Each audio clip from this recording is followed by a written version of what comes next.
তোমাতেই আসক্ত পর্ব ৫। লেখিকা তানিশা সুলতানা। এই মুহূর্তে বড়সড় একখানা ঘূর্ণিঝড় বয়ে গেল সুইজারল্যান্ড এর জুরিখ নামক শহরের এক কোণে অবস্থিত আবরার কুটিরে। এখানে উপস্থিত সকল মানব স্তব্ধ হয়ে বসে আছে, যেন আসমান ছেদ করে বজ্রপাত এসে পড়েছে তাদের মাথায়, বা প্রাণঘাতী ঘূর্ণিঝড় আক্রমণ করেছে তাদের। ইভানের কোল হতে পড়ে গিয়েছে অ্যানি। একটু ব্যথা পেয়েছে কি সে ম্যাও ম্যাও আওয়াজ তুলে এদিক সেদিক ছোটাছুটি করছে। সেই দিকে মোটেও হুঁশ নেই কারোর।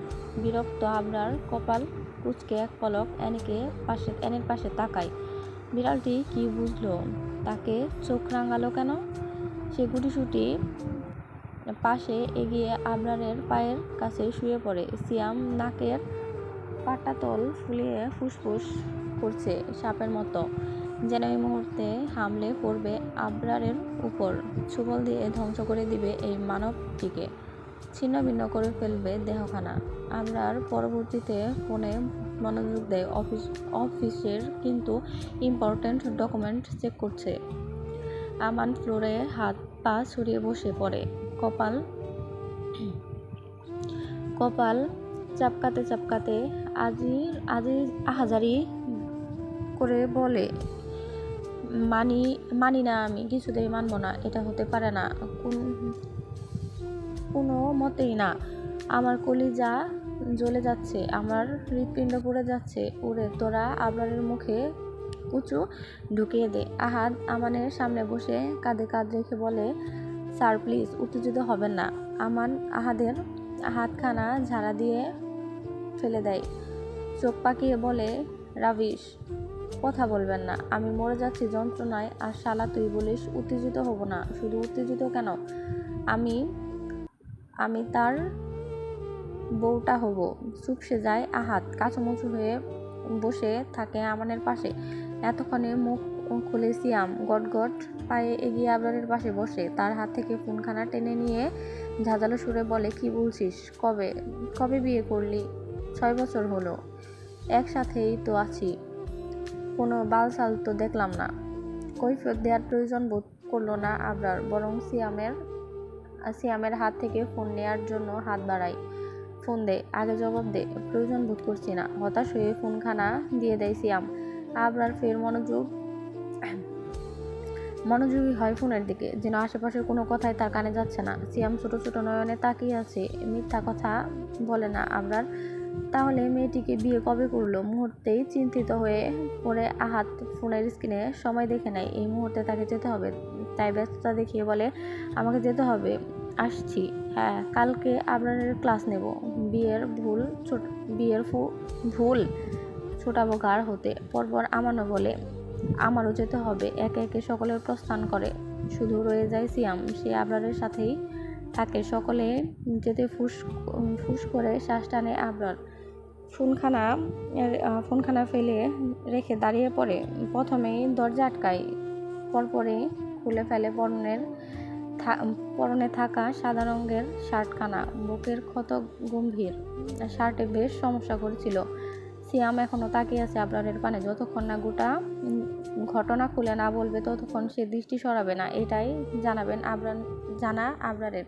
তাই কিচেনে ঢুকতে ঢুকতে বলে, মেবি 1015 সাল ছিল, ওই মেয়েটার আম্মু মারা যায়। তখন দাদু ভাই রেজিস্ট্রি পেপারে সাইন করিয়েছিল আমাকে দিয়ে। ব্যাস। সিয়ামের কপাল ভাঁজ পড়ে। মানে কি? সেই অনেক অনেক অনেক আগের বিয়ে। আবরার নিজ বক্তব্য শেষ করে রান্নার প্রসেসিং শুরু করে। ব্যস্ত ভঙ্গিমায় প্রথমে ফ্রিজ থেকে মাংস বের করলো, সেটা পানিতে ভিজিয়ে পেঁয়াজ কাটার প্রস্তুতি নিয়ে ফেলছে। সিয়াম বড় বড় পা ফেলে কিচেনে ঢুকে এবং আবরারের পাশে বসে গালে হাত দিয়ে বলে, আই গ্রেট, মেয়েটিকে তোর পছন্দ না, তুই তাকে ডিভোর্স দিয়ে দে।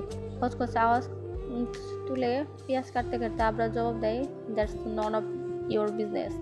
ধুর, সহজ কথা সহজভাবে জবাব দিতে পারিস না? দেখ ভাই, তাকে আমার ভালো লাগে, ভীষণ ভালো লাগে। একটা পুতুল সে, তুই তাকে পছন্দ করিস না। তাছাড়া তোদের বিয়েও কোনো ঠিকানা নেই। ভাই আমাকে ওকে দিয়ে দে, আই প্রমিস বুকের ভেতরে আগলে রাখবো, ট্রাস্ট মি। জবাব দেয় না আবরার একটু বিচলিত হয় না, চুপচাপ নিজের কাজ করতে থাকে। বিরক্ত হয় সিয়াম। এতটুকুই বুঝেছে আবরার মেয়েটিকে 0% পছন্দ করে না। মনে মনে বেশ খুশি হয়। ভাই, তোর তোর তখন লজ্জা লাগলো না এইটুকুনি মেয়েকে বিয়ে করতে? তুই কোনোভাবে বিয়েটা আটকাতে পারতিস? রীতিমতো শিশু নির্যাতন করেছিস তুই। তোর নামে মামলা করব আমি, হাজতে পড়ব, জেলের ভাত খাওয়াবো। বেশ জোরে কথাগুলো বলেছে সিয়াম। অ্যানির খোঁজে নিচে নামছে আদ্রিতা, তাই সিয়ামের শেষের কথাগুলো শুনে ফেলেছে। মুহূর্তে বড় বড় পা ফেলে কিচেনে প্রবেশ করে খুশি হয়ে সিয়ামের পাশে দাঁড়িয়ে বলে, হ্যাঁ হ্যাঁ চলুন থানায় করে আসি মামলা, শুভ কাজে দেরি করতে নেই। আমি আছি আপনার পাশে। ওনাকে হাজতে রেখে এসে আমরা বারবিকিউ পার্টি করব। আবরার গার বাঁকিয়ে তাকায় আদ্রিতার পানে। সদ্য গোসল করেছে বোধহয়। লম্বা চুলগুলো বাঁধন ছাড়া করে রেখেছে। ঘন কালো চুলগুলো ছড়িয়ে ছিটিয়ে আছে গোটা পিঠ জুড়ে। ভীষণ স্নিগ্ধ লাগছে। সিয়াম হা করে খানিকক্ষণ তাকিয়ে থাকে। চোখের পলক পড়ছে না যেন। একটু চেপে দাঁড়ায় আদ্রিতার দিকে। আনমনে বলে ওঠে, ভীষণ সুন্দর তুমি আদ্রিতা, ঠিক যেন পড়ি। আদ্রিতার কানে সিয়ামের কথাগুলো বোধহয় ঢুকলোই না, কেননা ততক্ষণে তার নজর পড়েছে আবরারের প্রশস্ত বাহুতে। নির্লজ্জ লোক কোথাকার। বাড়িতে একটা নাদুস নুদুস ছোট মেয়ে আছে, তারপরও খালি গায়ে নাচছে, চরিত্রহীন। নিজ ভাবনার মাঝেই শুনতে পাই লোকটার সেই চিরচেনা গম্ভীর কণ্ঠস্বর। কি চায় এখানে? নড়ে চড়ে দাঁড়ায় আদ্রিতা। সিয়ামও দৃষ্টি ফিরিয়ে নেয়। শুকনো ঢুক গিলে আদ্রিতা মুখ বাঁকিয়ে জবাব দেয়, কিছু চায় না, এমনি এসেছি, সারাক্ষণ রুমে থাকতে পারি না আমি।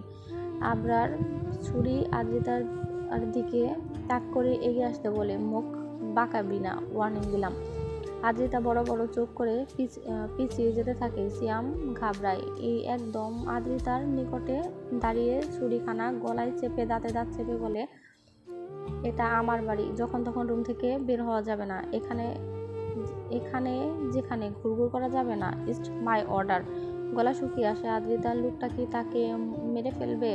সে কি ডাকাত? আল্লাহ, এখন কে বাঁচাবে?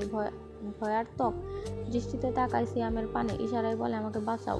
সিয়াম ইশারায় বোঝায়, আমি কিছু করতে পারবো না। আদ্রিতা আবরারের টকটকে লাল চোখের পানে এক পলক তাকিয়ে রিনরিনিয়ে বলে, এমন করছেন কেন? আমি তো কিছু করিনি, আমাকে মেরে ফেলিয়েন না প্লিজ। এখন বাচ্চা কাচ্চার মুখ দেখা বারণ। আবরার ছুরিখানা শব্দ করে ফেলে দেয় ফ্লোরে এবং শক্ত করে আদ্রিতার হাতখানা মুঠো করে ধরে। সিয়াম এবার একটু সাহস পেল বোধ। এক পা এগিয়ে বলে, আবার কি করছিস তুই? ধরছিস কেন ওকে? আবার চোখ পাকিয়ে তাকায় সিয়ামের মুখ পানে। আঙ্গুল তুলে বলে, she is my personal property. Siam চুপ করে যায় এবং মাথা নিচু করে ফেলে। আবরার টানতে টানতে নিয়ে যেতে থাকে আদ্রিতাকে। আরে আরে করছেনটা কি? টানাটানি কেন করছেন? এটা কিন্তু ঠিক না। মা আসুক বাড়িতে, আমি বলে দিব সবটা। নন স্টপ বকবক করতে থাকা আদ্রিতা কিন্তু থামাতেই পারে না আবরারকে। টানতে টানতে নিয়ে আসে আদ্রিতার জন্য বরাদ্দ কক্ষে। ধাক্কা দিয়ে ফেলে দেয় কক্ষের ভেতরে। তারপর বাইরে থেকে দরজা বন্ধ করে দেয়। চাপা আর্তনাদ ভেসে আসছে ভেতর থেকে। হুমড়ি খেয়ে ফ্লোরে পড়ে যাওয়ার ফলে বেশ ব্যথা পেয়েছে পা এবং পায়ের কোনোই। জোরে জোরে শ্বাস টেনে নিজেকে শান্ত করায় পায়তারা চালায় আবরার। অনেক বেশি আটকে গেছি, তার জন্য আমি রিয়েলি সরি। পরবর্তী ভিডিও খুব তাড়াতাড়ি আসবে। সবাই ভালো থাকবেন, সুস্থ থাকবেন। আল্লাহ হাফেজ।